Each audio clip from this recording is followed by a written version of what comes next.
Le déclic silencieux.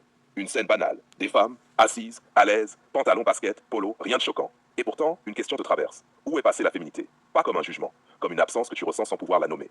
Alors on va faire ce que peu ose faire. Ouvrir le corps du sujet, observer sans idéologie, comprendre sans mentir. Chacun, première incision. La confusion entre confort et identité. Le monde moderne a vendu une idée simple. Être libre, être confortable. Donc, vêtements pratiques, code neutre, posture relâchée. Mais le problème n'est pas le confort. Le problème, c'est quand le confort remplace l'expression. Avant, une tenue disait quelque chose, une démarche racontait quelque chose, une présence créait une tension. Aujourd'hui, tout est aplati. On ne dérange plus, on ne marque plus, on ne signale plus. Or, deuxième incision. La peur d'être réduite à son féminin. Beaucoup de femmes ont intégré un message profond. Si tu es trop féminine, tu seras moins respectée. Résultat, on neutralise, on atténue, on simplifie. Parce que la féminité est devenue suspecte. Trop douce, faible, trop élégante, superficielle, trop séduisante, manipulatrice. Donc inconsciemment, elle se protège en s'effaçant. Charge 3. Troisième incision. La féminité confondue avec l'apparence. Erreur majeure. On croit que la féminité, robe, talons, maquillage. Donc quand ces éléments disparaissent, on pense que la féminité disparaît aussi. Mais en réalité, la féminité, c'est une énergie, une manière d'entrer dans l'espace, une capacité à créer du lien, du rythme, de la nuance. Tu peux être en basket et être profondément féminine. Tu peux être en robe et être totalement vide.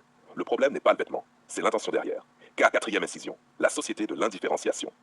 On est entré dans une époque qui valorise la similarité plutôt que la polarité. Donc, hommes et femmes doivent se ressembler. Les différences dérangent, la tension disparaît. Mais sans tension, il n'y a plus de mystère, plus d'attraction, plus de jeu. On ne veut plus opposer, on neutralise. Et en neutralisant, on appauvrit. Cinquième incision, la fatigue intérieure. On oublie un facteur clé, la fatigue mentale et émotionnelle. Une femme fatiguée ne cherche pas à séduire, jouer, incarner. Elle cherche à tenir, fonctionner, survivre à sa journée. Donc elle simplifie tout. Tenue, énergie, présence. Ce n'est pas une perte, c'est parfois une économie de survie. Charge 6, le vrai diagnostic. La féminité n'a pas disparu, elle s'est déplacée, elle s'est cachée, elle s'est parfois mise en veille. Pourquoi? Parce que le regard social a changé, les règles ont changé, les risques perçus ont augmenté. Et surtout, parce que beaucoup ne savent plus comment l'exprimer sans être jugés.